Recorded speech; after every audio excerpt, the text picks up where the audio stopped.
안녕하세요. 선한 로열러더입니다. 자, HD 현대마린 솔루션이 드디어 상장을 했습니다. 올해 IPO 최대어인데요. 자, 그 외에 오늘 시장에 어떤 일이 있었는지 자세히 한번 확인해 보도록 하겠습니다. 먼저 다우지수 확인하겠습니다. 뭐 4만 포인트 앞두고 숨고르기 한다 말씀을 드렸는데 그 핑계거리로 해서 우리 뭐 전쟁 이슈도 있었고 그 이 금리 인하가 아니라 인상에 대한 이슈까지 있었죠. 그러면서 이제는 금리 인하는 어찌됐든 하겠다라고 이제 다들 생각을 하니까 이제 뭐 안도감에 기술적 반등 정도는 일단 나왔습니다. 그런데 일단 39,000 정도를 다시 한번 돌파해 줘야지 제대로 된 이번 조정이 마무리가 된다 생각하시면 됩니다. 그래도 너무나도 건강한 조정을 예쁘게 잘 받았다라고 계속 말씀을 드렸죠. 다우지수가 초반에 너무 강력하게 올라왔었기 때문에 쉬는 구간이 필요했었는데 생각보다 뭐 크게 밀리지도 않고 적절하게 잘 넘어가는 모습입니다. 자, 나스닥 또한 마찬가지예요. 나스닥은 그래도 좀 안정적으로 올라간 편인데 이번에 정말로 이런 금리나 이런 뭐 유동성 문제가 확대된다라고 하면, 그리고 전쟁 이슈나 이런 부분이 확대된다라고 하면은 나스닥이 먼저 무너져야 된다라고 말씀을 드렸죠. 근데 그런 움직임이 아니기 때문에 상승 구간에서 그냥 조정 한번 주는 거다 정도로 말씀을 드렸죠. 그대로 그냥 바라보시면 됩니다. 그래서 뭐 엔비디아부터 시작해서 이제 반도체주가 한번 살짝 이제 쉬어가는 흐름 만든다라고 말씀을 드렸는데, 필라델피아 반도체 지수 5,000포인트 앞두고 쉬는 거다라고 말씀을 드렸고, 그 조정 구간이 마무리되는 거 5,000 돌파하면은 다시 또 달린다라고 생각하시면 돼요. 그냥 편안하게 보시면 됩니다. 자, 우리나라는 근데 조금 아쉬운 점은 올라간 것도 별로 없는데 상승 초입인데 이제 조정을 받으니까 여러분들이 좀 실망감을 내비치실 수 있다 말씀을 드렸는데, 괜찮다라고 했어요. 외국인들이 지금 우리나라 주식을 생각보다 올라간 것도 없는데 빠르게 이렇게 내리는 거는 우리가 좀 취약한 부분도 있긴 하지만 계속 똑같이 말씀드리고 있습니다. 외국인들은 빠르게 내린 다음에 뭐예요? 우리나라 주식을 계속 담고 있다. 기존에도 제가 35조에서 36조 원까지 어마어마한 금액을 담았습니다라고 말씀드렸는데 지금 얼마까지 돼요? 외국인들이 지금 기존의 최고 이제 최대 물량을 넘어서서 이제 여러분들이 지금 뭐 상상조차 할 수 없는 38조 원 가까운 금액 계속 늘어나고 있죠. 근데 뭐예요? 지수는 오히려 기존에 36조 원 있을 때보다 더 내려와 있는 상황이죠. 이 조금 더 올라야지 이제 36조 원인데 지금 벌써 38조 원 가까이 돼 있단 말이에요. 2조 원이나 더 추가적으로 매수를 했어요. 어떤 가격에? 더 싼 가격에 담았잖아요. 일부 정리하는 척 해놓고 싼 가격에 담고 뭐 하고 있습니까? 외국인들이 포지션을, 상승 포지션을 더더욱 견고하게 굳혀 나가고 있다. 오늘도 선물 8천 계약 이상. 너무나도 편안한 구간이잖아요, 여러분. 그러니까 여러분들이 이 시장에 대해서는 신경 쓸 필요가 없다. 어차피 움직이게 되는데 얘네가 살짝 흔들어도 되는 거를 조금 더 내린 것 같다. 2600을 흔들게 하는 거다. 이 부분은 그냥 싸게 사고 싶어 하는 거니까 여러분들 신경 안 쓰셔도 된다. 여러분도 같이 담으시면 됩니다라고 했어요. 그래서 기존에 제가 3월 말부터 해가지고 급등한 종목들은 이제 차익 실현하시면 되고, 앞으로 급등 나오는 종목들도 올라갈 때마다 차곡차곡 차익 실현하시면 됩니다. 그리고 현금을 좀 들고 있으면서 빠르게 쓰지 말고 밑에서 밀릴 때마다 좀씩 모아가는 전략 취하시면 됩니다라고 말씀드렸던 거 기억나시죠? 잘 모아갔더니 어떻게 됐어요? 다시 제자리로 올라오고 있다. 걱정할 필요가 전혀 없는 시장이다. 그리고 코스닥 같은 경우는 코스피가 이렇게 움직이면은 그냥 그대로 따라서 움직일 거니까 걱정 안 하셔도 된다라고 했어요. 그리고 기존에 코스닥에 이제 그 너무 2차 전지 쪽으로 집중이 돼 있어가지고 그좀 힘들었었는데, 이 2차 전지 쪽이 뭐 LF도 넘어가고 HLB나 뭐 RT오젠 같은 경우가 좀 올라오고 하면서 전체적으로 2차 전지 비중이 좀 내려가는 것도 오히려 코스닥 지수가 좋아지는 데는 오히려 더 긍정적인 역할을 할 것이다라고 말씀을 드렸죠. 올해 2차 전지는 뭐 반등 정도는 나오더라도 핵심이 되는 뭐 주도주 역할하기에는 당장은 쉽지 않아요. 뭐 하반기 좀 보긴 해야겠지만 상반기까지는 쉽지 않다라고 계속 말씀을 드려왔는데, 하반기도 뭐 일단 여름은 지나 보면서 그때 생각하면 되겠죠. 그래서 이 정도까지 뭐 체크하시면서 지수는 걱정할 필요가 없다라는 부분 다시 한번 확인하시면 될 것 같고, 자, 뭐 올 시장을 이끌었던 뭐 작년부터 이끌었었죠. 하이닉스 같은 경우 17만 5천 원 이 구간 흔들기 할 때 싸게 나오는 거 아주 감사한 구간이라고 했어요. 계속 사도 되는 구간이라고 말씀드렸고 이제 17만 5천 원 위쪽 올라와 있는데 19만 원을 넘어가야지 다시 한번 새로운 추세를 만든다라는 거. 오히려 삼성전자 같은 경우가 최근에 이 조정을 받으면서 이제 7만 5천 원 구간 내려와 있는 거 아주 좋다라고 했죠.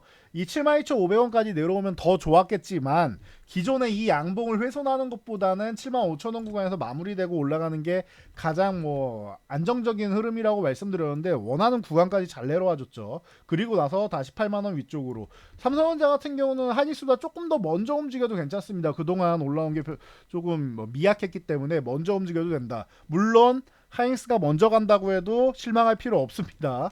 예, 삼성전자 같은 경우는 이제 뭐 SSD 시장부터 시작해가지고 이제 메모리 반도체 시장이 회복되는 이런 수혜를 앞으로 꾸준히 누릴 수 있는 거고요. 이제 바닥권에서 턴되는 거 아닙니까? 그리고 하이닉스 같은 경우는 HBM 시장을 선점한 부분으로 인해서 이제 그 수혜를 톡톡히 누릴 수 있다. 이미 내년까지도 뭐 거의 완판됐다라는 말을 하면서 이제 추후에 뭐 공급 과잉 언제 나오는 거 아니냐라는 말을 일축해 버렸죠. 그거는 이제 뭐 내년 뭐 하반기 정도나 가서 생각하시면 될 것 같아요.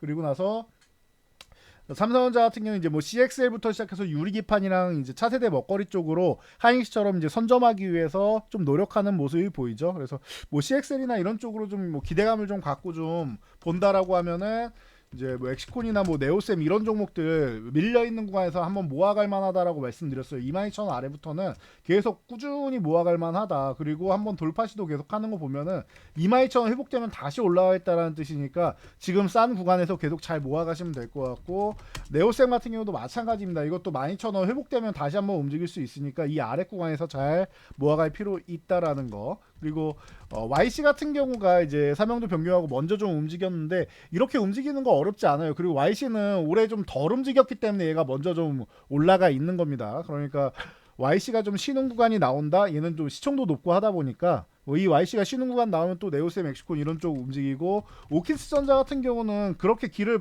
별로 못 폈었죠. 그래가지고 연초에 좀 움직이고 쉬고 있는데 이런 종목들도 한번 이제 후발주 정도로 볼 수 있다. 네오셈 멕시콘 먼저 보면서 이런 건 이제 후발주 정도로 노릴 수 있겠죠. 그래서 세 종목을 관심 종목에 넣어놓고 거래대금 먼저 터지는 종목으로 한번 보시면 되지 않을까 싶습니다. 이렇게 보시면 될 것 같고 자 HD 현대 마린 솔루션이 드디어 상장을 했습니다. 뭐 상장하자마자 시총 뭐 56위로 데뷔를 했는데요. 50위권을 계속 뭐 호시탐탐 노릴 수 있는 종목이 아닌가 싶습니다. 지금 이제 뭐 조선 쪽 같은 경우는 작년부터 계속 말씀드렸는데 업황이 계속 좋아진다라고 말씀드렸으니까 참고하시면 될 것 같고요. 어제 보험주들이 굉장히 좋았다라고 하면 오늘은 이제 은행주들이 좀 좋았던 것 같습니다. 어제 반도체주와 함께 보험주주 사실 주인공은 어떻게 보면은 삼성전자 하이닉스 안 갖고 계셨다라고 하면 보험주가 주인공이었죠. 그런 것처럼 오늘은 이제 KB금융, 뭐 하나금융지주 이런 종목들 전체적으로 KB금융이 77,500원 돌파 시도하는 거 아주 좋은 모습이고요. 그리고 하나금융지주 같은 경우도 이제 바닥권에서 치고 올라오면서 이제 55,000원 회복하고 좋은 모습 보이기 시작하죠. 6만원 회복된 거 좋고 65,000원 넘어가면은 또다시 새로운 추세 만드는 거죠. 뭐 신한지주도 마찬가지고 우리금융지주도 마찬가지고 전체적으로 마찬가지입니다. 자, 그러면 이 타이밍에 제가 항상 말씀드리는 거 있죠. 후발주로 여러분들 제주은행 같은 경우 이제 보시면은 됩니다라고 항상 말씀드리는데 이 종의 12,500원 구간 요 구간에서 회복되고 나서 15,000원 사이에 박스권이다 계속 말씀드렸는데 좋은 모습 계속 보이고 있죠. 그리고 돌파 시도까지 한다면 눌려 있는데 13,000원대면은 뭐 굉장히 뭐 좋은 가격권이 아닌가 싶어요. 이런 구간에서 다시 한번 살금살금 또 모아갈 만한 구간이 아닌가 싶습니다. 참고하시면 될 것 같고요. 그리고 뭐 CJ 같은 경우는 여전히 뭐 건재한 모습 보이고 있는데 뭐 올리브영 얘기 나오면서 계속 다시 한번 13만 원 유지하면서 이 추가 상승을 노리고 있는데 거래대금이 한번 좀 터져줘야 될 것 같고 뭐 GS부터 시작해서 이런 지주사 관련주들이 조금 쉬고 있으니까 이런 종목들 다시 한번 이제 관심 가져 볼 만하겠죠. 그래서 GS 그리고 이제 뭐 SK나 SK 스퀘어 이런 쪽. 그래서 SK가 뭐 지주사고 SK 스퀘어가 이제 중간 지주사인데 뭐 이쪽이 이제 SK 하이닉스를 이제 들고 있다 보니까 관심을 좀 갖고 좀 보시면 될 것 같아요. 그래서 SK 스퀘어 이런 쪽 보시고 좀 작은 종목들로는 이제 뭐 다우데이터나 이런 쪽 보시면 되겠죠. 다우데이터 다우기서 이쪽이 이제 키움증권 쪽 가지고 있고 원익홀딩스 이쪽이 그 전통적인 소부장업체 쪽을 뭐 핵심 기술력을 가지고 있다 보니까 원익그룹 쪽에는 뭐 원익 뭐 IPS를 비롯해서 원익 QNC나 뭐 원익 큐브 등등 뭐 많은 기업들이 있죠. 그러다 보니까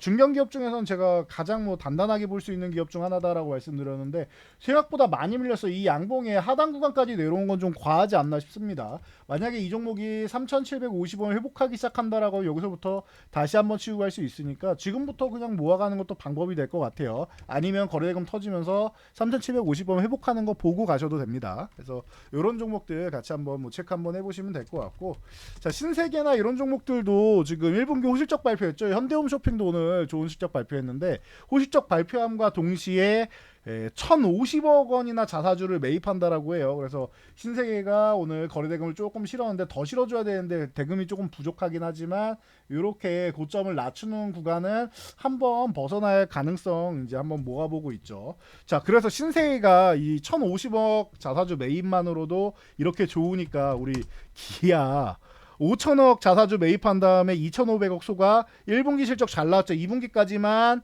예상치 충족시켜주면은 하반기 2,500억 추가 소각. 그러면은 총 5천억을 매입해서 5천억을 다 소각하는 기아가 얼마나 주주친화적인 정책을 펼치는지 다시 한번 여러분들 알 수 있는 대목이죠. 계속 말씀드리지만 이 부분에 여러분들이 가장 뭐 롤모델이 될 만한 그룹들을 이제 정부에서 선택해가지고, 그리고 뭐 이미 알고 있는 사실이잖아요. 근데 먼저 한번 스스로 해보고 쟤네처럼 해라라고 하는 이런 정책이 나올 거라고 계속 말씀을 드렸는데 그게 제일 낫습니다. 정부가 욕을 덜 먹는 거예요. 그 쓸데없는 이상한 정책 펼치지 않는 그게 오히려 더 현명한 길일 수 있지 않나 싶습니다. 그래서 이 정도까지 체크하시면 될 것 같고요.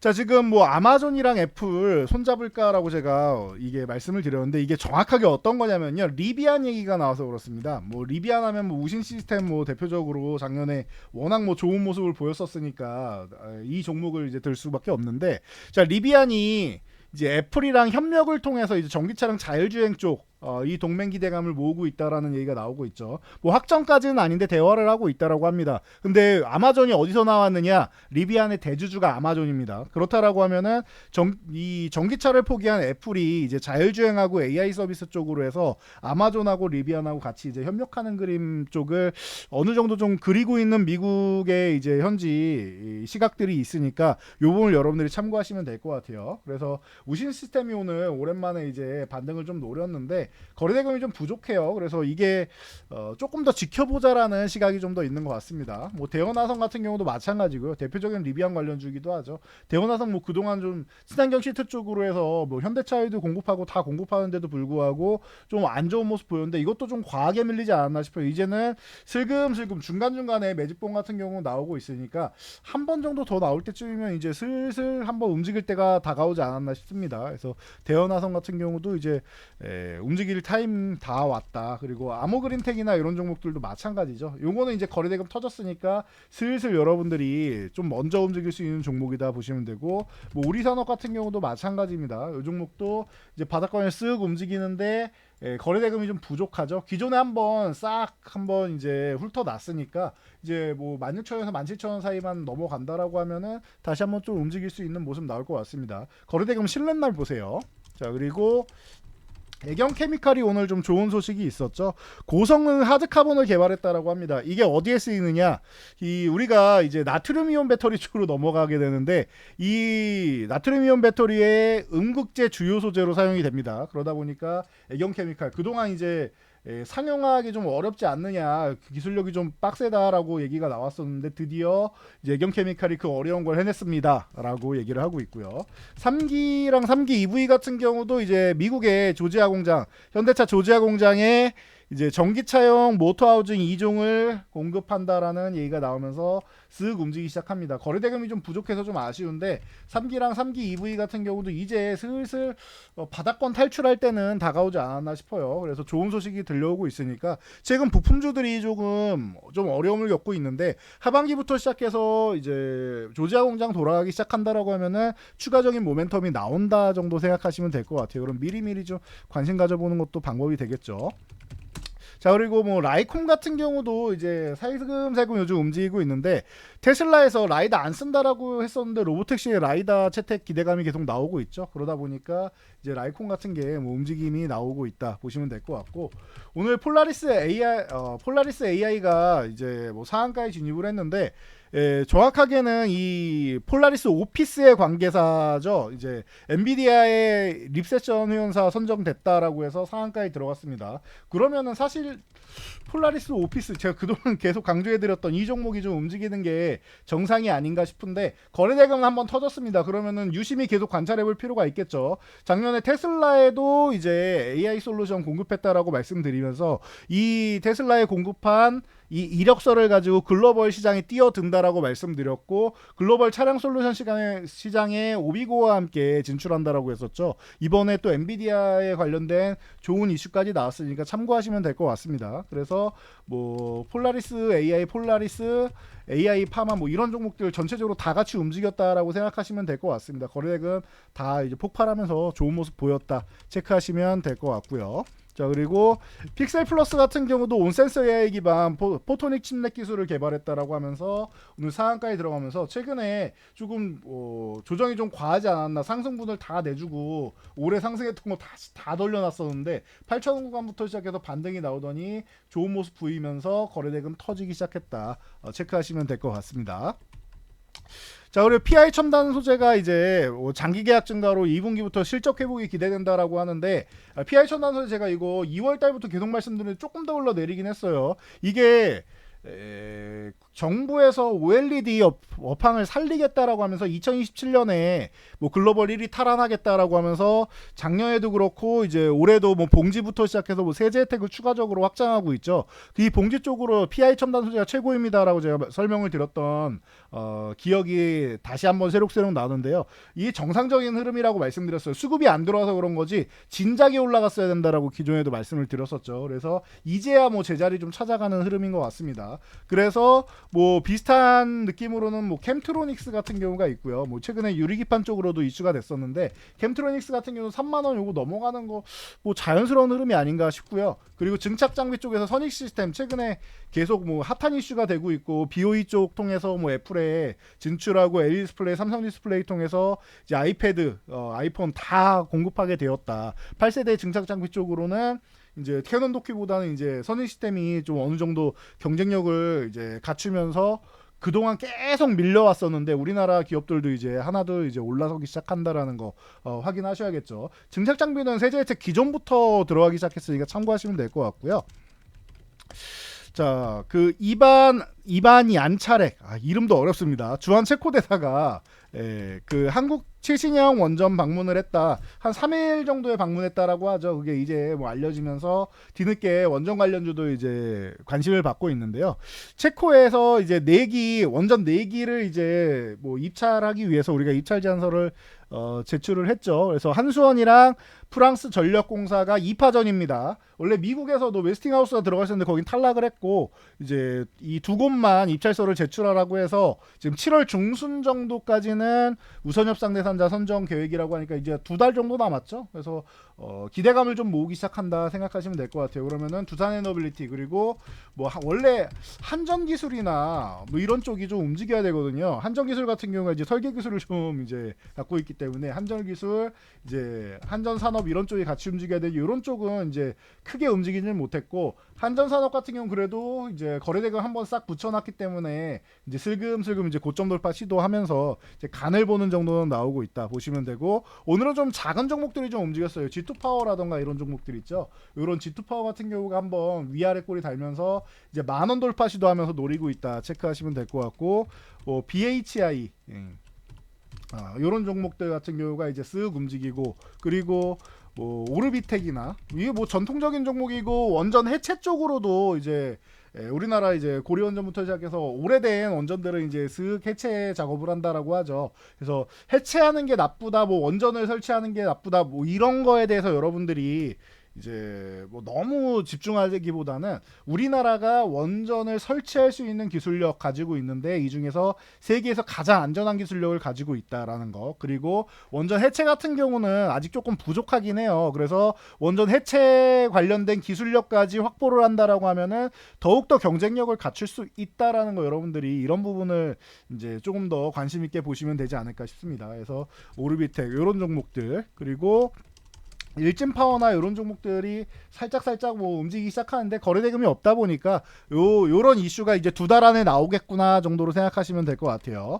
그리고 하이로 코리아 같은 경우는 오늘 좀 크게 움직였었는데 1분기 호실적까지 발표해 놓고 이제 조선 업황까지도 이제 영향이 있다 보니까 양쪽에서 좀 후수해받을 수 있지 않겠냐라는 기대감이 나오는 것 같고, 그리고 한신기계나 이런 쪽이 아직 안 움직였는데 이런 것도 이제 관심 종목 넣어놓고 거래대금 한번 쓱 들어오면은 그때 한번 보시면 되지 않을까 싶습니다. 그리고 비츠로테크 같은 경우는 이제 북미 1위 발전기 기업 제너락의 전압기를 직수출한다라고 해서 오늘 상한가에 이렇게 쓱 들어가나 했는데 결국 유지되지는 못하고 윗골이 살짝 달았습니다. 준상한가로 마감했는데 거래대금 터졌고, 기존의 저항이던 12,000원 구간 요 코앞에서 이제 터치하고 밀렸는데 12,000원 구간을 내일 넘어가는지를 잘 보시면 될 것 같습니다. 자, 그리고 글로벌 해운 운임이 지금 올라가기 시작하는데 원래 2분기가 전통적인 비수기입니다. 그럼에도 불구하고 상승기를 맞이했다. 2차 상승기 정도가 되는데 HMN 같은 경우 이제 뭐 M&A 이슈 이후에 쓱 밀려 내려왔다가 이제 다시 한번 정신 차리기 시작해야 되는데 거래대금이 조금 필요합니다. 아직 거래대금이 안 터졌으니까 가장 대표적인 종목임에도 좀 약하다라고 생각하시면 되고, 뭐 페노션이나 대한해운 같은 경우를 뭐 같이 볼 수 있겠죠. 그래서 페노션이 정상적으로 좀 움직이기 시작하고 거래대금 조금 터졌는데 계단식으로 터지든지 연속적으로 좀 터져줄 필요 있어요. 아직 조금 부족합니다. 더 터져줘야 되고요.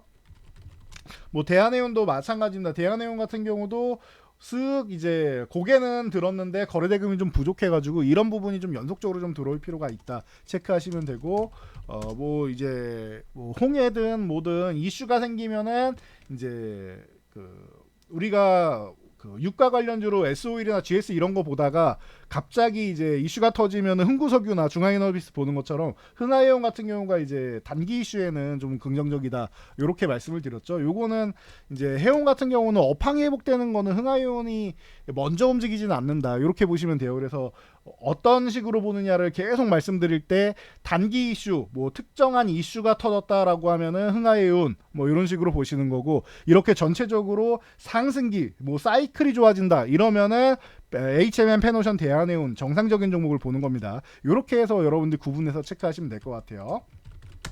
자, 넷마블 제가 뭐 그렇게 썩 좋아하지는 않는다라고 항상 말씀드렸었는데 이번에 좀 이슈가 좀 되는 것 같아요. 나 혼자 레벨업 어라이즈라는 게임이 사전 예약 1,500만 명을 돌파했다라고 합니다. 나온업 시리즈가 웹소설에서 웹툰으로 그리고 애니메이션 그리고 게임까지 어마어마한 지금 파장을 불러일으키고 있는 것 같은데요. 이게 애플 스토어에서는 글로벌 78개국 1위를 차지했다라고 소식이 들려오고 있습니다. 그래서 게임주들 최근에 좀 바닥권에서 이제는 조금 탈출할 때 되지 않았느냐라는 얘기가 나오고 있었는데 넷마블이 이제 뭐 시동을 좀 걸기 시작하는 것 같고요. 카카오 게임즈부터 시작해서 전체적으로 이제 뭐 신작 게임도 출시하고 이제 뭐 실적 같은 경우에도 최근에는 좀 워낙 기대치가 낮다 보니까 충족시켜주는 모습이 나오고 있습니다. 그래서 카카오 게임즈 같은 경우도 거래대금 언제 터지는지 한번 보고 신작 게임에 대한 기대감 한번 생각해 보시고요. 넵튠도 마찬가지입니다. 신작 게임 이제 자회사가 출시를 앞두고 있죠, 하반기에. 그러다 보니까 이제 고개를 언제 쳐들어도 이상할 게 없는데 거래대금 붙는 날 보시면 돼요. 넵튠은 원래 선발대는 아니고 후발대 쪽에 가까우니까요. 그리고 뭐 데브 시스터즈나 이런 종목들 이제 같이 조금 움직였다, 거래대금 좀 실리면서 움직인다 체크하시면 될 것 같습니다. 뭐 M게임이나 이런 것도 같이 볼 수 있는데 그 M게임, YJM 게임즈 이런 거는 이제 VR, XR 쪽 이슈될 때 같이 보시면 되고, 실적으로 따진다라고 하면 저는 항상 W게임즈가 가장 안정적입니다라고 항상 말씀을 드리는데 이 기업 온라인 카지노 쪽으로는 워낙 뭐 듬직한 기업이고 항상 이제 꾸준하죠. 실적이 흔들림이 없어요, 이 기업 같은 경우는. 그럼에도 불구하고 주가가 이렇게 딱히 뭐 재미는 없어요. 엄청난 성장성을 보유하지는 않은 것 같다라고 얘기를 하면서 이제 뭐 주가가 어마어마한 상승을 보이지는 않는데 꾸준합니다. 움직이기 시작하면은 추세적으로 해서 제가 방산주 얘기할 때 풍산 말씀드리는 것처럼 꾸준하게 좀 움직이는 종목이에요. 그러니까 이런 종목도 한번 추세적으로 움직일 수 있다라는 거 체크하면서 잘 보시면 될 것 같고요. 자, 그리고 LB 인베스트먼트 같은 경우가 이제 오늘 상한가에 들어갔는데 아랍에미리트랑 10억 달러 규모의 한국 벤처 투자 합작사를 설립한다라고 얘기가 나오면서 바로 뭐 그냥 점상을 가버렸죠. 이게 윤석열 대통령이 작년에 국빈 방문했던 이제 아랍에미리트 이쪽에서 특별 전략적 동반자로 발전을 했죠, 관계가. 그래서 300달러 이상을 한국 기업에 투자하겠다라고 했는데 그 연장선 중 하나라고 생각하시면 될 것 같아요. 그래서 뭐 1세대 투자 사고 하니까 뭐 참고하시면 될 것 같고요. 그리고 브라질에서 홍수가 났다는 좀 안타까운 소식이 이제 들어왔는데요. 브라질이 또 세계 최대의 콩 생산국 아니겠습니까? 대두 가격이 올라가고 있습니다. 그러다 보니까 이제 식품 관련주들 움직였는데 뭐 마니커 FNG 같은 경우가 오늘 이제 뭐 14% 이상 올라가면서 이제 움직임이 나왔고, 보통 이런 얘기 나오면은 미래생명자원이 뭐 가장 뭐 강하게 움직이는 종목 중 하나였죠. 그런데 유지되지는 못하고 쓱 너무 단기 이슈 아니냐라는 이런 마인드가 들어온 것 같아요. 그래서 이 5,500원관을 넘어가지도 못하고 쓱 밀려 내려온 모양이고, 그러니까 전체적으로 다 비슷비슷하죠. 신약 관련주들, 뭐 신송홀딩스 같은 경우도 마찬가지고, 여러분들이 좋아하는 한일사료나 이런 종목들도 마찬가지입니다. 올라가긴 했는데 유지되지 못하고 다 음봉으로 내려왔다라는 거 참고하시면 될 것 같고요. JLK가 이제 한국의학연구소에 흉부 엑스레이 AI 솔루션을 공급한다라고 하죠. JLK 솔직히 너무 많이 내려와서 너무 과도한 하락 아니냐. 이게 수급적으로 내려온 거긴 한데 과도하다라고 제가 계속 말씀드렸는데, 10,000원 회복되고 나서부터는 이제 정신 차리기 시작한다라고 했죠. 거래대금 터졌고 좋은 이슈가 연속적으로 터지고 있습니다. 의료 AI 관련주 계속 보시라고 말씀을 드렸는데 최근에 바닥권이다 계속 말씀을 드렸죠. 루닛은 이제 아스코에 대한 기대감이 있는데 얘가 지금 10만원 아래쪽으로 내려와가지고 정신을 못 차리고 있는데 6만원만 회복되면 다시 한번 이렇게 움직일 수 있다라는 거 체크하시면 될 것 같고, 뷰노 같은 경우가 좀 해줘야 돼요. 뷰노가 지금 가장 먼저 이제 흑자 전환을 할 가능성이 있는 기업, 올해 뭐 빠르면 뭐 2분기에서 3분기 사이 정도면은 흑자 전환에 대한 기대감을 모으고 있는데, 뷰노 같은 경우가 흑자 전환이 좀 돼줘야 됩니다. 그래야지 이제 의료 AI 쪽도 돈을 번다라는 이슈가 나올 수 있고, 뷰노가 아니면 루닛이 가야겠죠. 그래서 둘 중에 누가 먼저 흑자 전환이냐 뭐 요 싸움인 것 같은데, 뷰노가 가장 뭐 가능성은 현재는 높은 상황이고요. 뭐 진행되는 상황 좀 봐야겠지만, 딥노이드 같은 경우도 이제 이 종목도 이제 슬슬 이제 움직일 타이밍이 다가오는데, 바닥권에 있으니까 요러는 의료 AI 관련주들 여러분들 관심 있게 잘 보시라고 말씀드렸고, 의료 AI 못지않게 제가 미용 관련주들 계속 이제 강조를 해드렸었는데 계속 좋은 모습인 것 같아요. 클래시스 같은 경우도 4만원 이제 돌파하면서 좋은 모습 다시 한번 보이기 시작하죠. 오늘 거래대금도 양호해가지고 4만원 요 위쪽에서 또 사도 되는 구간이 아닌가 싶고요. 비올 같은 경우가 그럼 슬슬 움직일 때가 됐죠. 10,000원 요거 회복되면은 오늘 딱 걸쳐놨는데 12,020원으로 회복되면은 좋은 모습 보일 수 있다라는 거. 자, 그리고 제이시스 메디칼 이 종목이 이 두 종목 올라가는 거에 비해서 너무 안 올랐다. 그리고 바닥권 이렇게 이중바닥 만드는데 7,500원권에서 한번 보자 말씀드리고 나서 멋지게 올라왔죠. 거의 뭐 12,000원 중반대까지 한 번에 올라간 다음에 휴식을 취했는데 10,000원 회복되면 이 종목도 움직일 수 있고, 지금 오늘도 아래 꼬리 난 거 보니까 이제 다시 한번 이제 10,000원 위쪽으로 올라갈 준비는 마쳤다 정도로 보시면 될 것 같고, 뭐 하이로닉이나 이런 종목들도 거래대금 실릴 때 보시면 돼요. 요거는 아직 거래대금이 안 실렸다라고 계속 말씀드리고 있는데, 거래대금 실리면 그때 보시면 될 것 같습니다. 자, 그래서 오늘도 뭐 여러 가지 이슈로 여러분들과 함께 했는데요. 지금 시장 너무나도 편안한 구간이고 쉬운 구간이에요. 그러니까 어렵게 생각할 거 없고 괜히 돌려서 생각하지 마시고요. 그냥 보이는 대로 전공법대로 가셔야 되고, 그리고 괜히 이제 여러분들 뭐 내 종목만 안 간다 뭐 이런 생각할 필요 없고요. 정말로 불안하다 싶으시면 그냥 종목을 교체하시는 게 빨라요. 저 원래 이 상승장 같은 경우에는 주도 섹터들만 움직이는 경우가 많이 있으니까 이 주도 섹터를 빼고 얘기할 수는 없습니다. 포트폴리오를. 그래서 이 주도 섹터들 꼭 한 종목씩은 들고 가시면서 편안하게 이제 보시고 나머지 종목들은 이제 뭐 성장주나 이런 쪽 같은 경우에는 여러분들이 수익률을 좀 더 채우는 과정 정도, 요런 정도로 이제 활용하시면은 지금은 뭐 편안한 시장이 아닌가 싶습니다. 혼자 하기 어렵다라고 하면은 저희 언제든지 찾아주시면 되는데, 저희가 내일 오후 6시에 한 달에 한 번씩 피드백 영상 올려드리는 거 아시죠? 그래서 여러분들 지금 내 종목들 포트폴리오 어떻게 해야 될지 모르겠다, 맞는지 틀린지 모르겠다, 고민되는 종목 있다 하시면은 저희 내일 저녁 6시에 딱 그 영상 올려드리면은 신청하시면 될 것 같습니다. 영상 하단에 피드백 신청하는 링크 있으니까 그거 클릭해가지고 신청하시면은 저희가 선착순 5분 진행해 드리니까 영상으로 피드백 해드릴 거예요. 그거 받아보시고 여러분들 투자하시는데 큰 도움 되시기 바랍니다. 전 여기까지 말씀드리고 물러가도록 하겠습니다. 여러분들 지금 시장 굉장히 뭐 편안한 구간인데 일희일비하지만 않으면 될 것 같아요. 그러니까 지금 시장 저희와 함께 잘 이겨 나가시고, 그리고 올해 내년 해가지고 수익 많이 보시기 바랍니다.